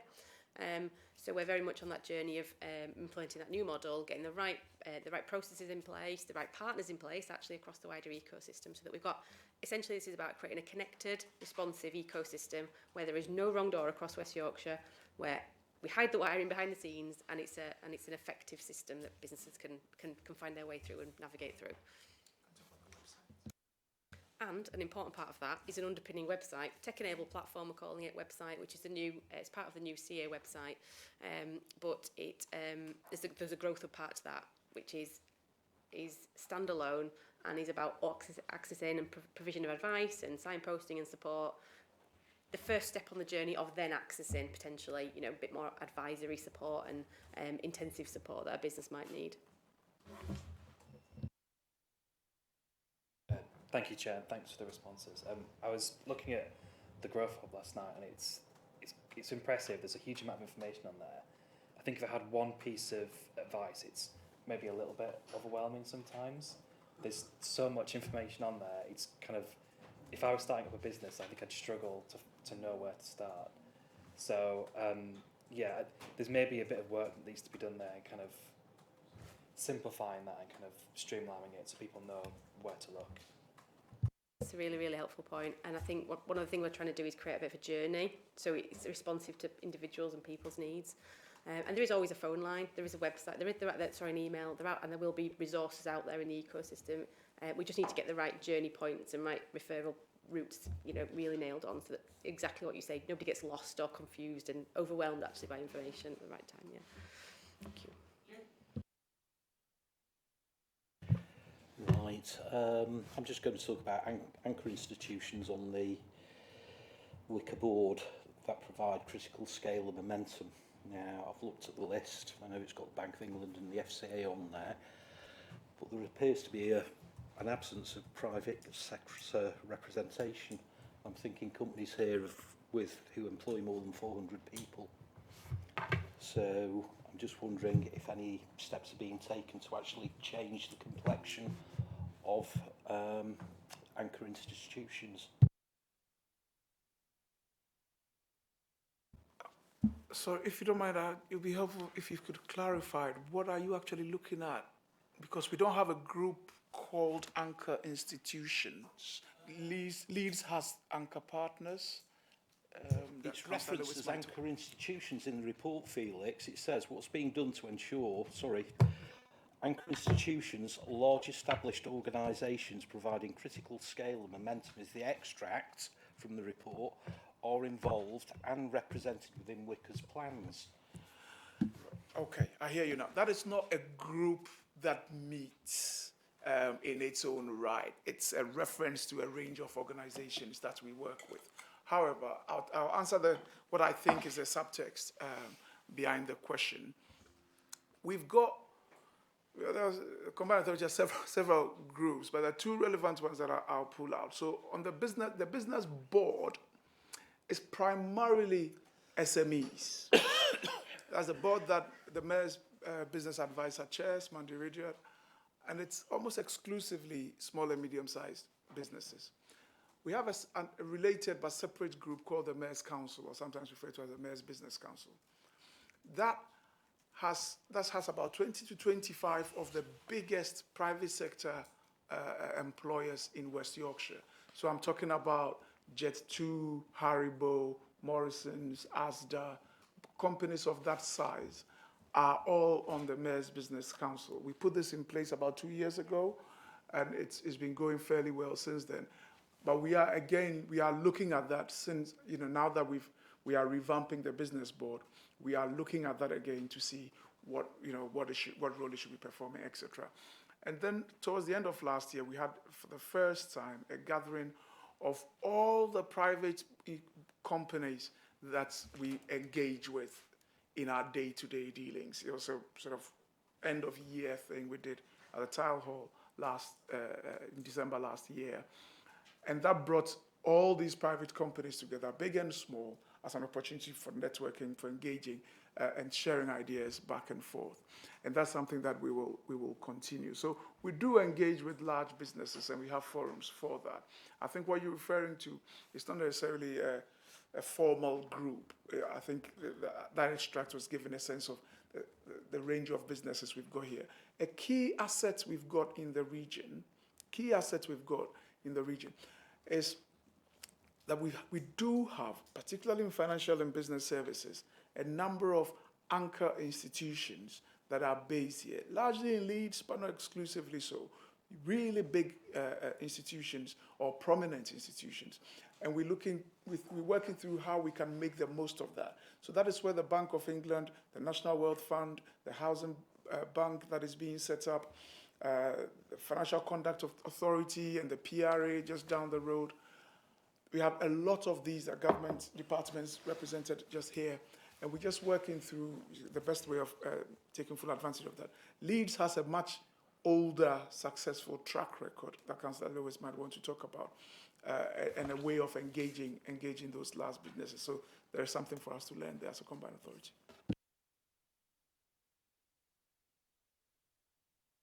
Thank you, Chair. Can I just check the reference in the report, please, before... Could you let me know which page or paragraph it is in the report so I know what I'm talking about, please? Thanks, Councillor Felsted.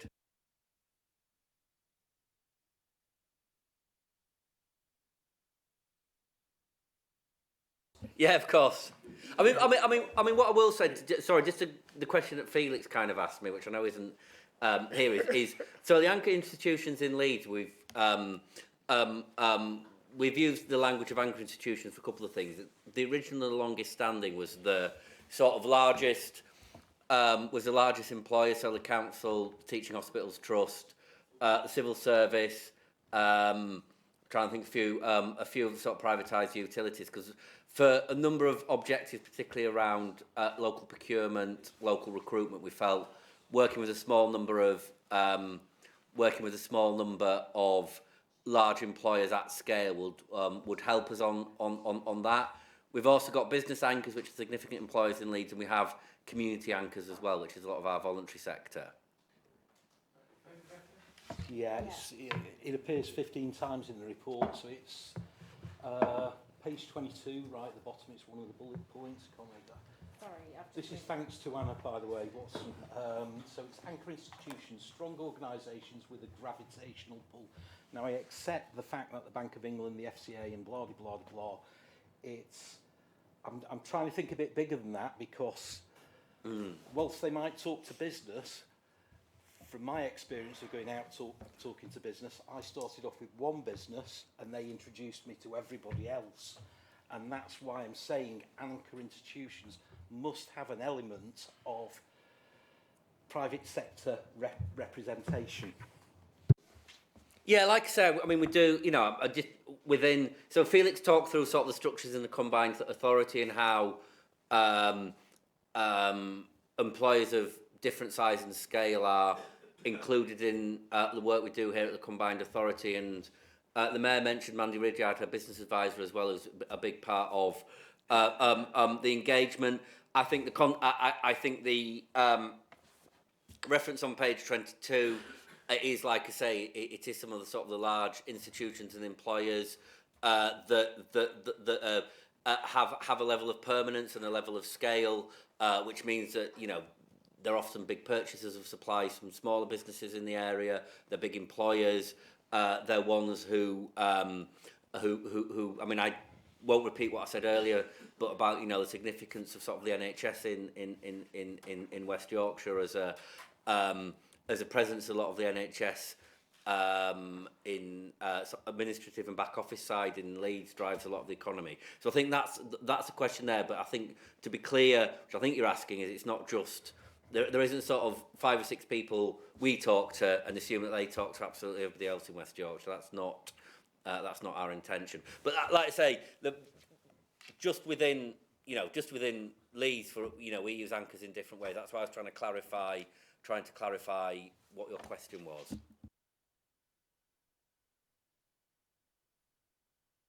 Right.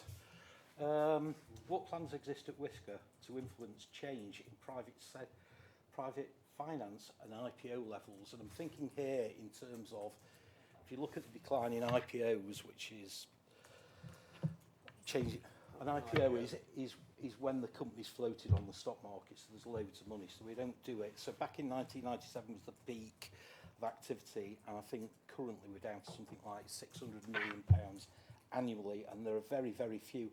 I know it's mentioned in the report, but I think it's crucial to getting some of our businesses that are expanding over the line to become major employers, which will actually gravitate to the previous question. If I'll start, Sarah might want to come in. I suppose the underlying point I would want to address is how we support our businesses to access the capital they need to grow. Because floating on the stock market is not for every business. It's a good and strong indicator for how some businesses are growing, and because of the checks and challenges that being on the stock market brings, there is a degree of profile, reassurance, etc. So I'm not knocking that at all, but I think the fundamental challenge we've got is supporting our businesses to actually attract the capital they need to scale. And in West Yorkshire, Leeds has come up tops in a few surveys over the year for being the high growth center of the country, the best place for businesses to scale up capital, etc. But as a region, we do not do well. We do not do well. The amount of funding, the capital that our businesses raise year on year is less than half in per capita terms compared to other places like London. Even Greater Manchester has gone beyond us, which is really not on. So the new approach that we're putting in place, which the CA kindly signed off on last year, and Sarah designed this, so I'll let her talk about it in a second, but it allows us to have a more holistic approach. It matures the CA's approach when it comes to finance and capital from we have a little bit of money, we set up a grant pot here, we distributed some companies, and we think we've done a great job, to actually help us answer how do we fix a system-level challenge, which is in the way we feel of our businesses growing when it comes to access to capital. Access to finance and capital being one of the 6 wedges in the wheel of enterprise that the Mayor talked about earlier on. And so we're looking at 4 or 5 things that we want to do. And I'll hand over to Sarah, if you don't mind, Chair, to give us the quick 5 minutes. I'll be brief, yeah. So this was approved at the CA last year, and it's really about creating a system-level, holistic-level approach to the access to finance challenges that we know businesses face, because it's the number one thing that comes up time and time again in business surveys, access to finance.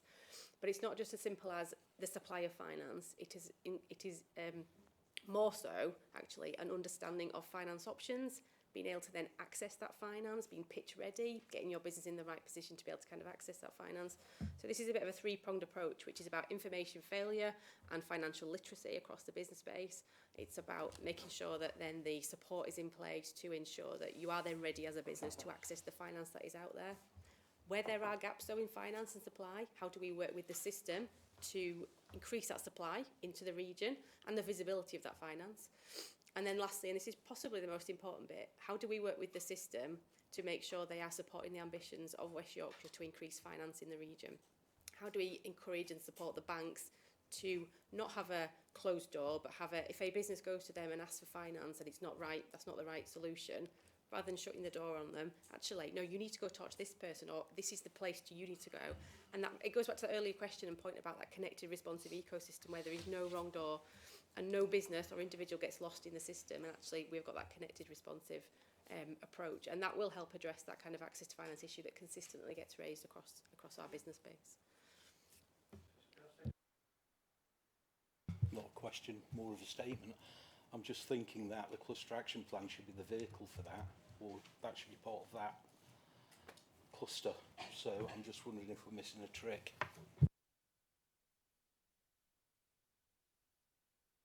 Prize questions. Has any question come up in someone's mind as the things been going through that they would like to ask?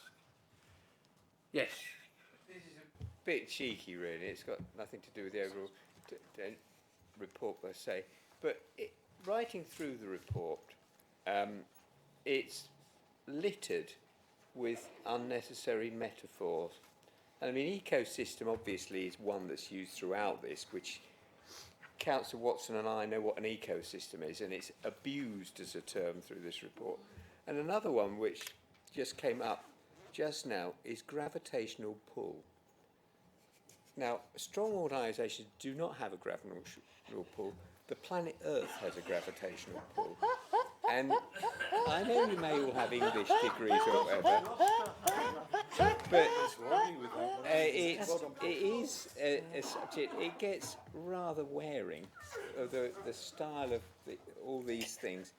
If you mean something, say it rather than use a metaphor, which someone has then got to work out what the metaphor means.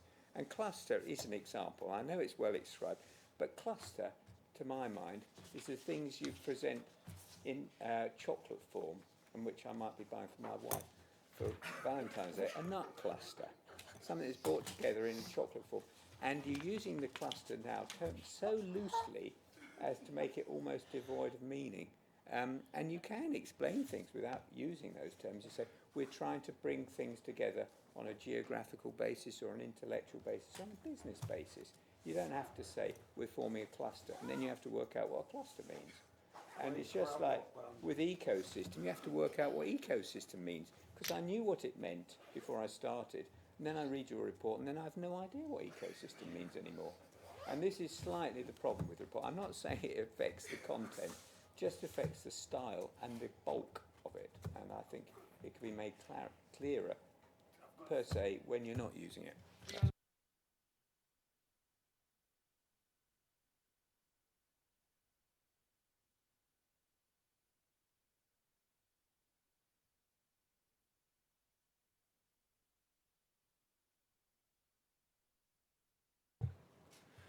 Thank you, Chair. Having followed the links to the separate clusters and the monitoring and evaluation sections on each of them, which is where I always naturally go, is how do we know we've succeeded? There is something on there that I didn't see, and it might be hidden. Fair play, it might be hidden in some of the Green Book or governmental Green Book or some of those sections that you then have to go on to. But I just wondered, and it's a complex affair, but I just wondered whether we were looking at the SME growth, the existing SME growth, through that registration. And are we going to use that as a tool as kind of recognising that growth within those small to SME enterprises that are actually growing within within the life of this plan?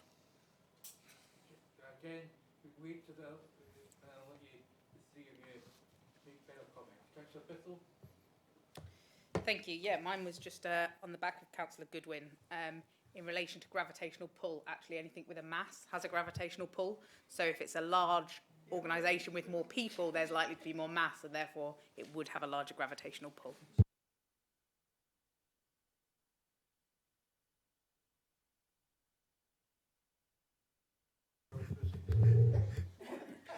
Thank you, Chair.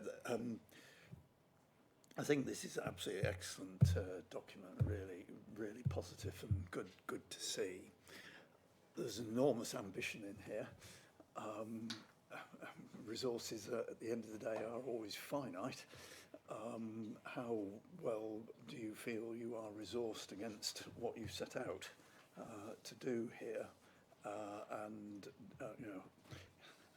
are you clear on which bits, if you don't have enough resource for it all, are the priorities in terms of what's going to make the most difference?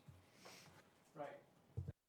What to do is I'm going to ask Sarah first, then Felix, then Councillor Lewis, to have your final answer to the questions that are there, the ones that you can answer within your remit or something that you've got contributions to make. So Sarah, first of all. Well, firstly, note the points on the report and bear that in mind in future. And on the resources to deliver, these are regional plans, regional strategies, regional cluster action plans, and part of the way we want to operate differently is to play in more of the wider, I don't want to say ecosystem, the wider West Yorkshire partners. This is a collective endeavour. The cluster groups are a really important part of delivering on this ambition, pulling in the private sector as well to do that. So I mean, there has to be a conversation about resources and funding, of course, but this is not just on us, I think, is what I wanted to say. Thank you. I suppose on the resource bit, we are in the middle of agreeing budgets, and so we will be much clearer. Our overall budget was agreed yesterday. We're now working through how it falls out in some of the different places, so we'll be in a better place to answer that probably next time we. However, inevitably, we will say it's not enough. We want more. It's not, it's never going to be enough. But we believe we will have enough to start. And I suppose when the question you asked about if we don't have enough, how are we going to prioritize this? That is really difficult. My standard response to this often tends to be that, unfortunately, we do not have the luxury of only doing one or two things, because the challenges we face and their solutions are also interdependent and so related, that we need to be careful and pick a collection of solutions, so to speak, and see which ones would optimize. But if push comes to shove, our real, on the business side, our real focus is on how we focus on the sectors that have the greatest potential for growth and enable those to grow in a way that our job is really to be an enabler and not to be a direct participant in that space, but it's difficult. On the VAT registration point, if that was the question, Sarah might know a bit more, but we use different measures to help us understand the extent of growth. The ONS does have a VAT registration number. It has a business births and deaths number that we also track. As you know, not every company, every business hits the VAT threshold, and so we have to be alive to that. It's a bit like measuring unemployment, where you can't use the claimant count, but not everybody who is unemployed claims, so you need to then use the ILO number to try to give you a more rounded view. So we have a number of metrics that we use. There are experts up floor who sort of get into this and give us a good idea, and happy to walk through that a bit more. Take the point about some of our terminology, we will do better. But yeah, thank you.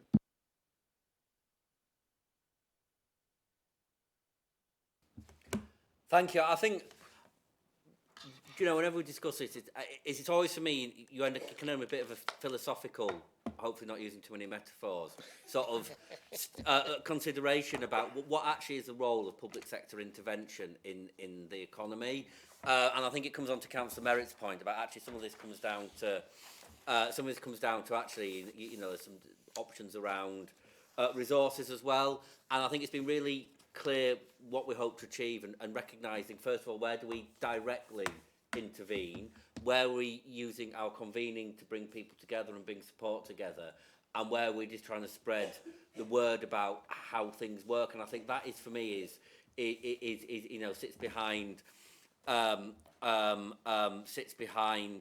lot of it, and it reflects the outcomes that we are hoping to achieve. I mean, I could give a much longer explanation, but we are, I think the important part of this is we do have a plan about what we intend to do. We do, you know, always reflect on the measurements. We do, and we do look at that and make sure we're getting value for public money. But also, you know, fundamentally, a lot of what we're talking about here is going to be around businesses thriving, employing more people, and those people in employment earning more because they are more skilled, and the businesses and the employees are more productive. And that fundamentally is going to be not driven from this building, but it is something that we support. And like I say, I could go on a lot longer, but I think that's fundamentally where this work is, and it's about having that plan in place and then being able to come back and understand what it has delivered. Thank you very much. So there are no formal recommendations as far as this paper is concerned, but so in that case, can I thank Sarah, Felix, Councillor Lewis and Mayor Braben, who's not here to hear is what I'm saying, but thank you for coming along today and answering our questions. You'll probably find that there might be some follow-ups at the next time you come along, but that's the way that Scrutiny tends to do things. So thank you very much on that. In terms of item 6, can we note the next steps and the work plan formally? Yep, good. And so in that case, our next meeting is, hold on, I had it 2 seconds ago. 20th of February, and then we've got the change date in March. So thank you very much for your attendance today, and thank you for your contributions.